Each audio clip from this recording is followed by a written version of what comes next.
와, 의뢰인분이 처음에 5천만 원 혼자 주장하셨다가 변호사님 만나고 나서 2억 5천만 원이라는 큰 보상금을 받고 나오셨던 사건이었습니다. 이분은 진짜 법적 대응 안 하셨으면 큰일 나셨을 것 같아요.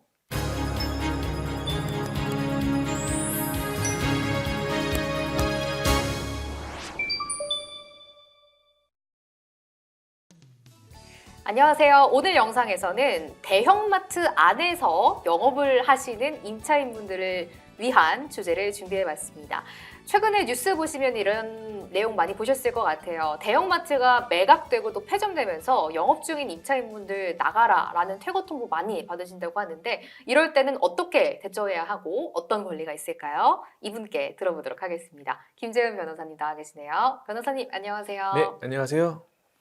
이런 뉴스 요즘 진짜 많잖아요. 대형마트 매각됐다라고 해서 영업 중이신 상인분들 다 나가라고 하신대요. 근데 변호사님이 오늘 이 주제를 가지고 오신 이유가 있을 것 같거든요. 그냥 마트가 아니라 대형마트에서 영업을 하시는 분들이잖아요. 이런 분들은 일반 상가 임차인분들과 차이가 좀 있을 것 같아요.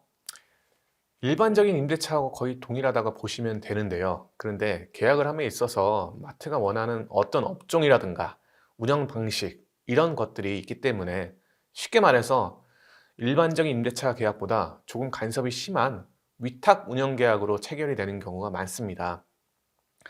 월세도 정액이 아니라 매출에 비례해서 수수료 형식으로 정하는 경우가 있고 이런 계약은 보통은 일반적인 임대차 계약으로 판단하는데 경우에 따라서는 특수한 계약이다.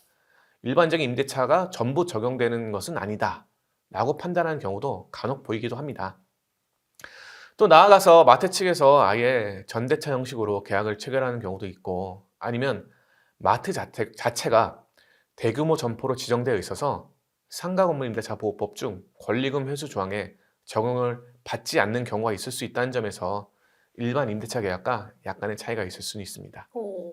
변호사님, 이게 진짜 중요한 포인트인 것 같아요. 만약에 마트가 대규모 점포로 등록이 되어 있는 곳이라면은 권리금 회수 기회는 보호를 받지 못한다라는 말씀이신 것 같은데, 이게 생각해보면 똑같은 카페를 운영하는 분이에요. 근데 한 분은 또 브랜드도 같아요. 어떤 분은 그냥 일반 상가에서 영업을 하시고, 어떤 분은 대규모 점포로 지정된 마트에서 이 카페를 운영하고 계시면, 일반 상가 임차인분은 권리금 보호받을 수 있는 거고, 대규모 점포 안에 있는 분은 보호를 못 받으시는 거잖아요. 그럼 만약에 대규모 점포 안에 있는 임차인분이 마트 측에서 계약 해지 통보를 받았다라고 하면은 뭐 권리금 이런 건 주장할 길이 전혀 없는 건가요?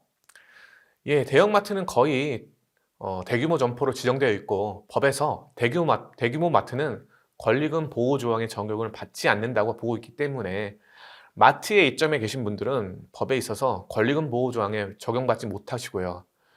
다만 상가건물임대차보호법 계약갱신 요구권의 조항에 적용을 받아서 마트가 일방적으로 폐점을 하거나 닫는다고 해서 법에서 보장한 10년의 계약갱신 요구 기간을 보장해주지 못하는 상황이 발생했을 땐 임대차 존속 보장을 주장하면서 계속 영업을 하겠다 이렇게 주장을 하셔야 하고 경우에 따라서는 권리금 상당의 손해에 대한 합의를 보는 쪽으로 진행을 하셔야 합니다. 저희 사무실에서 실제로 그런 종류의 합의를 이끌어내는 사례도 꽤 많이 있습니다. 이게 권리금 회수 기회 보호 조항은 적용 못 받지만 이제 계약갱신 요구권이 있는 분들은 갱신 요구권을 주장을 할 수가 있으니까 이를 가지고 이제 어떤 권리금 쪽에 어떤 합의금 이런 거를 주장을 한다라는 말씀이신 것 같은데 대규모 점포 사건 진짜 많이 다루시잖아요. 저희한테 또 소개해 주실 만한 사건 있으실까요? 예, 인천에 위치한 대규모 점포에서 카페를 운영하던 의뢰인 사연입니다. 이분은 마트 쪽에서 경영상 이유로 폐점을 하게 되면서 계약 해지 통보를 받으셨어요. 근데 문제는 해지 통보를 받았을 때가 이분이 들어오신 지 2, 3년밖에 안 됐었던 그런 때거든요. 누구나 처음 들어가면 가능한 오래 일하려고 들어오지 2, 3년 딱 영업하려고 들어온 사람이 누가 있겠습니까? 그래서 억울한 마음에 이사 비용이라도 한 몇천 달라 이렇게 요구를 하셨던 거예요, 처음에. 그때 임차인이 뭐 합의금으로 주장하셨던 금액이 뭐 최초 5천만 원도 안 됐던 걸로 기억을 해요. 그 상태로 저희 사무실 찾아와 주셨는데 저희가 검토해 보니까 이분의 매출에 비례해서 권리금 상당을 따져봤을 때는 한 1억 이상은 충분히 협의 가능한 그런 상황이었거든요.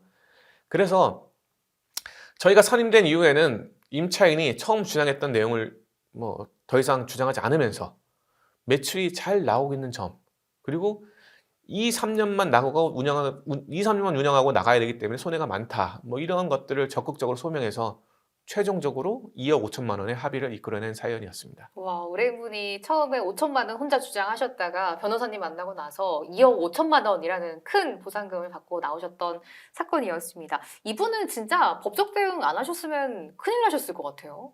예. 그런데 생각보다 이런 경우가 많아요. 더 높은 합의금을 충분히 이끌어낼 수 있는데 본인들이 어느 정도를 받아야 되는지도 모르고 많이 달라고 하면 임대인이 또 안 줄 것 같고 최소한 이거라도 받고 나가자. 이런 마음에 본인의 어떤 손해에 비해서 너무나도 낮은 금액을 받고 나가시는 경우가 굉장히 많아요. 그리고 이런 분들이 처음에 요구한 금액은 일단 한번 본인이 뱉어놓은 금액이기 때문에 그 이상으로 합의하는 게 굉장히 어렵습니다. 그러니까 가능하면 초기에 상대방이랑 협상을 하기 전에 법률 상담을 꼭 받으시기 권해드립니다. 오늘 영상은 진짜 대형마트, 이 대규모 점포 안에서 영업하시는 분들 꼭 보셔야 될 것 같습니다.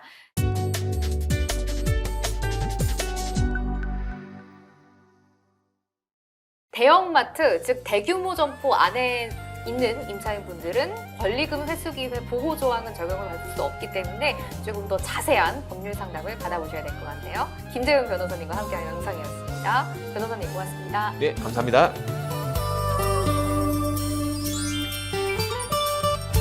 구독과 좋아요, 알림 설정도 눌러주세요.